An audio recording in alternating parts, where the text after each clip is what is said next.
Le adelantaba que está aquí con nosotros en el estudio el presidente de la Junta de Coordinación Política del Congreso de Sinaloa y coordinador de los diputados de Morena, Feliciano Castro Melendres. Diputado, ¿cómo estamos? Bienvenido. Muy buenos días. Buenos días, muchas gracias, Luis Alberto. Gracias por acompañarnos. Pues están a unas horas de cerrar este periodo ordinario ahí en el Congreso del Estado de Sinaloa. Sí, hoy tenemos dos sesiones. Una es la sesión ordinaria para la clausura.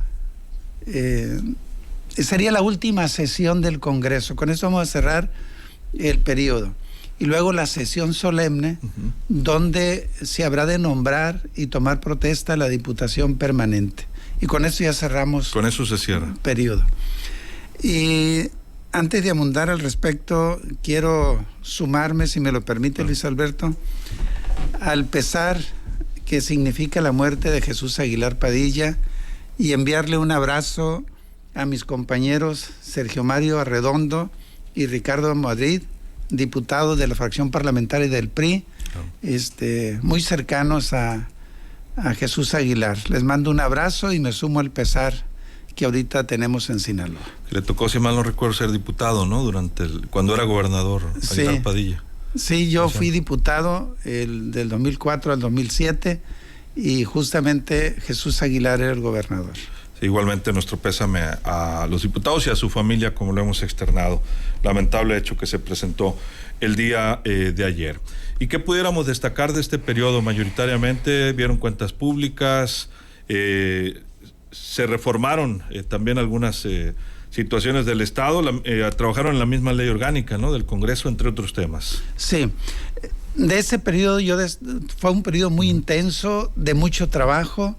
Tuvimos, después de un largo paréntesis, por primera vez el informe y la reunión de trabajo con el gobernador en las instalaciones del Congreso, que permitió hacer un análisis de la situación del estado de Sinaloa. Revisamos las cuentas públicas en el entendido de que en Sinaloa las cuentas públicas se revisaban con 3 años atrás. Logramos regularizarla. Hoy colocamos la revisión de cuentas al momento del cierre de los ejercicios fiscales, de tal manera que, por ejemplo, ahora este año nosotros vamos a revisar apenas la que acaba de cerrarse en diciembre. Ese rezago pues generaba una situación no adecuada en las revisiones. Hicimos algunas reformas de carácter legal en el ámbito del proceso legislativo propiamente. Consideramos que fue un periodo de mucho trabajo, de mucha producción al interior del Congreso. Como igual estuvimos analizando el tema, tuvimos la glosa del informe, las comparecencias de los secretarios. Luego trabajamos la propuesta de agenda legislativa para lo que resta del año. Tenemos ya el acuerdo de la Junta de Coordinación Política. Estuvimos trabajando todo esto y con ello vamos a cerrar el día de hoy. Y viene ya después la permanente. Se instala la Diputación Permanente, que por cierto anticipo una situación, más o menos hay una idea consensuada de que la Diputación Permanente está integrada por mujeres diputadas, todas por primera vez en la historia del Congreso. ¿Solo mujeres? Solo mujeres. Pero va a ser como discriminatorio a los hombres, ¿no? También. Política y culturalmente no, tampoco legalmente. Darles el lugar. Digo, ya está equilibrado el Congreso, ¿no? Ahorita son 23 mujeres, hay más mujeres que hombres. Bueno. Entonces la permanente sería encabezada por diputadas, entonces este es el anticipo. Esperemos que podamos construir este consenso. Esa es la intención. Muy bien, pues quedaremos pendientes. Entre otros temas, pues también ha generado mucha polémica el que se haya despertado el tema ahí en el Congreso de Sinaloa, el asunto de la ley orgánica de las universidades autónomas del Estado de Sinaloa, que incluye a la propia UAS, Universidad Autónoma de Sinaloa. Se habla también de la Universidad Autónoma de Occidente y la Universidad Autónoma Indígena de México, aunque en esta última ya han avanzado, ¿no?, en algunos temas, si mal no recuerdo. Qué bien que me haces esa pregunta, porque ahorita es un debate, ¿no?, cargado incluso de muchas confusiones, por decirlo así. No sin antes decir, entrar con mucho gusto a ese tema, que en la agenda legislativa tenemos diversos temas, ¿no? Por ejemplo, en el ámbito político estamos planteando la revocación del mandato de presidentes municipales y de diputados locales. Ya existe para el presidente de la República, para el gobernador, pues bien, que también aplique para los diputados y los presidentes municipales a propuesta de la comunidad. Es decir, que sean los electores en un momento dado quienes puedan plantear eso. A propósito de los juicios de procedencia y demás que ha habido, ¿no? También. Porque los juicios políticos y los desafueros vienen desde el interior del Congreso.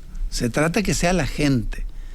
Estamos planteando, y lo vamos a hacer de manera rápida, el tema de la ley orgánica del Congreso. La vamos a reformar en febrero o marzo a más tardar. Tenemos 12 temas sobre la agenda púrpura, es decir, la agenda mujeres. Okay. Estamos planteando presentar ante el Congreso de la Unión propuestas referentes al campo. Una iniciativa de reforma al artículo 27 de la Constitución para plantearnos el tema del modelo de desarrollo rural y específicamente el papel de los ejidos que han sido muy golpeados en este país y particularmente en Sinaloa. Nos estamos proponiendo abordar el tema de la diabetes, ¿no? Presentar una iniciativa por una sencilla razón.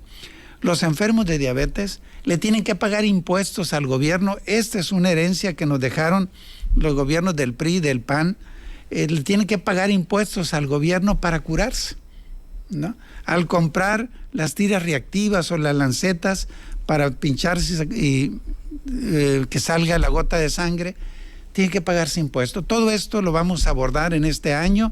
Decirles entonces que la agenda se genera a partir de la interpretación de la necesidad de la problemática social. Y entre esta agenda está el planteamiento de las leyes orgánicas de las universidades autónomas, específicamente la UAM, la UADO y la UAS, ¿sí? Esto queremos entrarle. Y al respecto, quiero decir con toda precisión, para que sea la verdad la que esté en el centro del debate. En el Congreso nos propusimos abordar, y vamos a hablar del tema específico de la UAS, por una razón, por este debate que tenemos ahorita. Primero, nuestro reconocimiento a la Universidad Autónoma de Sinaloa como el espacio educativo de gran significado para Sinaloa. Es patrimonio de Sinaloa. Se forman nuestros profesionistas, se genera conocimiento, etcétera.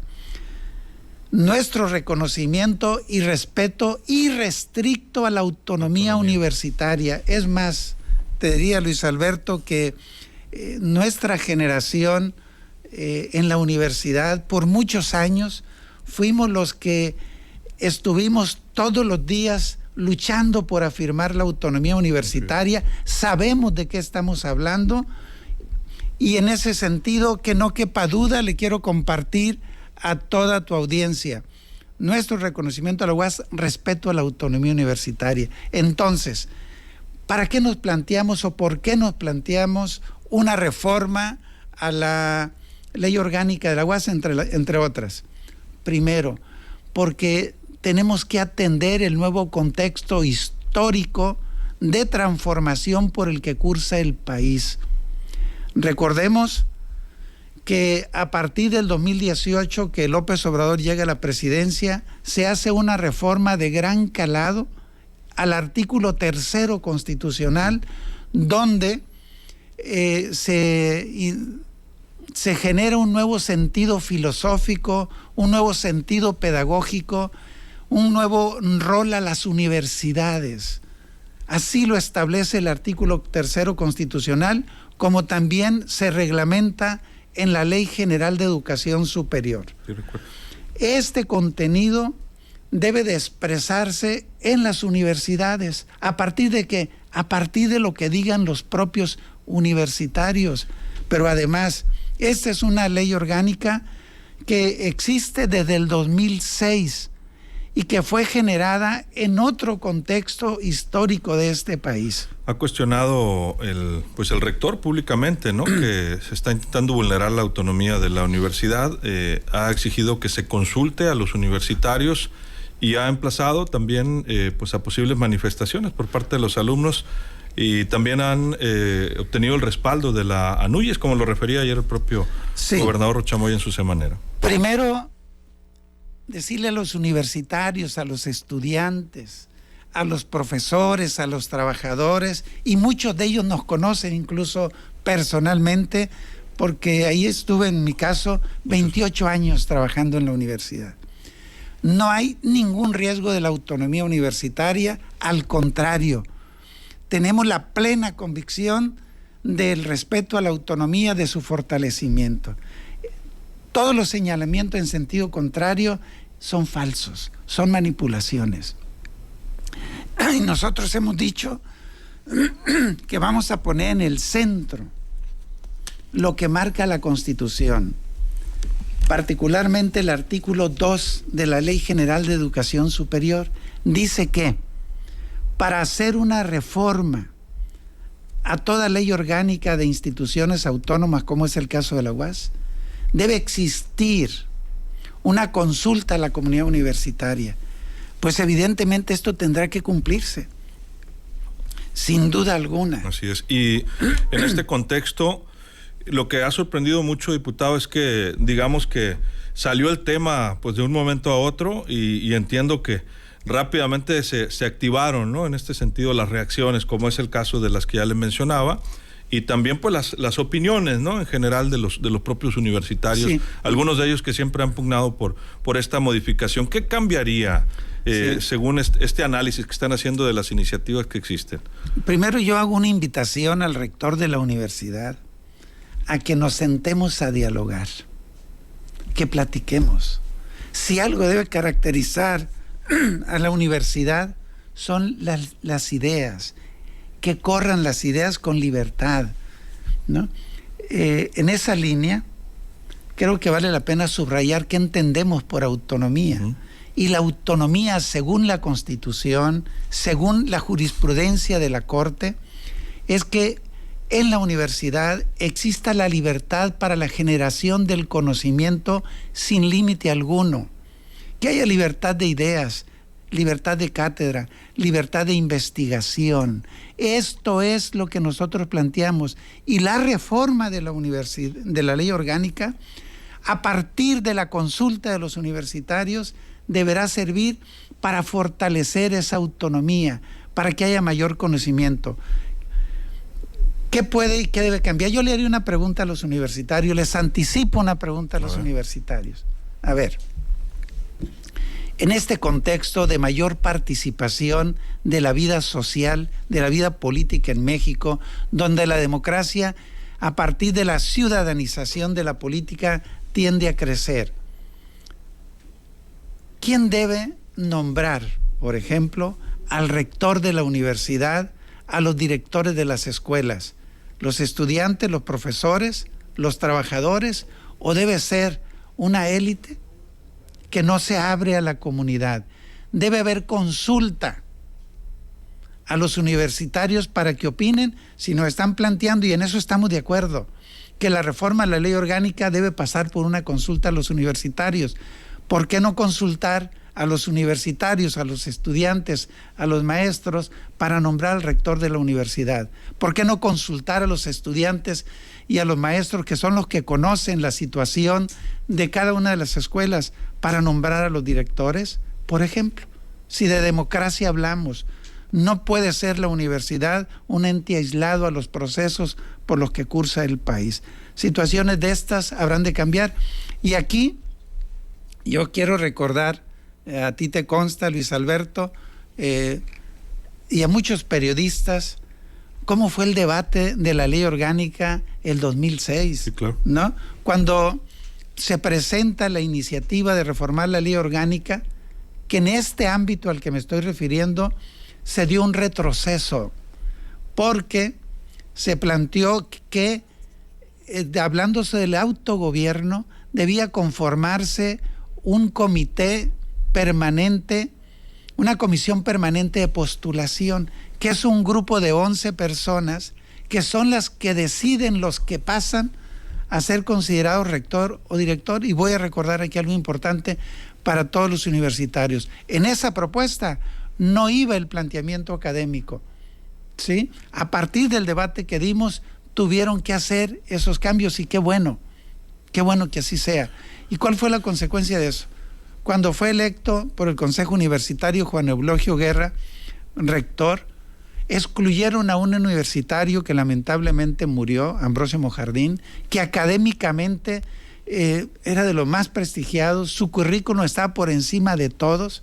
¿Y qué hicieron? Ese comité políticamente decide excluirlo.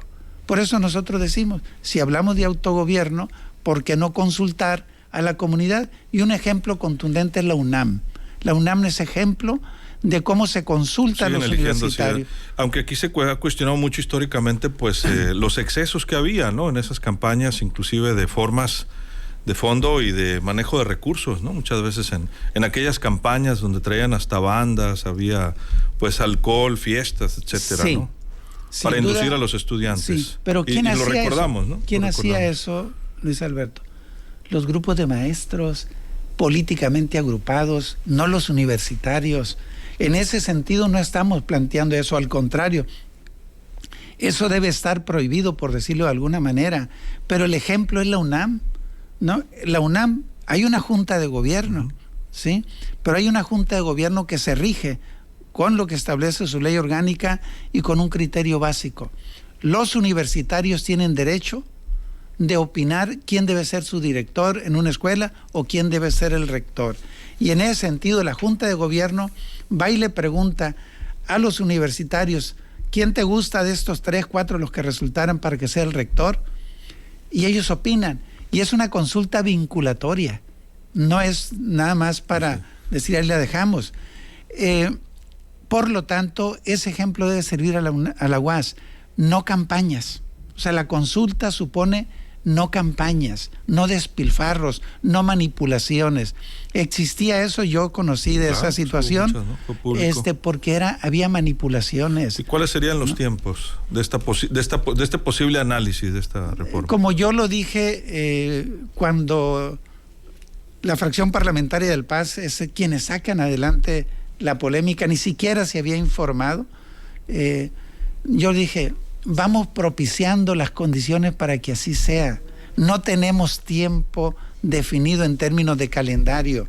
Yo por eso le diría a las autoridades universitarias, ¿debe o no reformarse la ley orgánica a partir de los universitarios? Hágase la consulta, ¿sí? Que por cierto, está muy clara la ley, a la consulta a quien le corresponde convocarla es al Congreso. Al Congreso del Estado.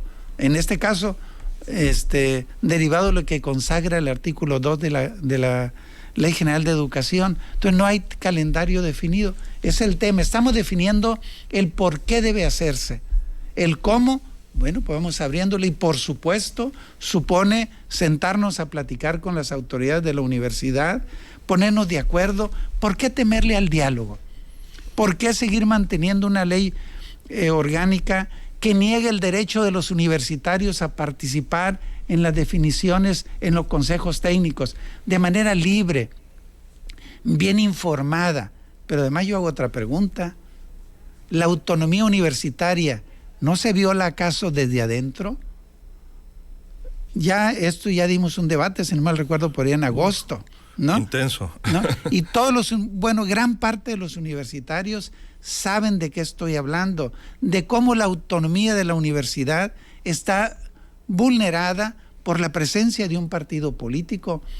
Ya dijimos cuál es la composición del Consejo Universitario, y todo aquel aspirante universitario a ser consejero que no pertenezca al partido que controla la universidad, se le excluye. Hay 1000 ejemplos de esto, y en cada escuela los universitarios saben que no estoy faltando a la verdad. Se agravia la universidad, se agravia la autonomía desde dentro, y este es el tema. Pero muchos universitarios dudan que esto vaya a avanzar diputado, porque ese partido político está aliado con Morena en diversos procesos políticos, o lo ha estado, y es también público. Y qué bien que dices eso, que planteas eso, Luis Alberto. Aquí se trata no de establecer pactos políticos para negar, ¿no?, la universidad. Al contrario, y justamente hablaría yo como grupo parlamentario de Morena, nosotros si algo estamos haciendo es planteando el tema para entrarle. A lo mejor concluimos con la opinión de los universitarios, donde los universitarios digan, ¿saben qué? Estamos muy bien y no dame un paso. Pues no avanzamos, así la dejamos. Pero si los universitarios dicen, avanzamos y lo hacemos en este sentido, vamos para adelante.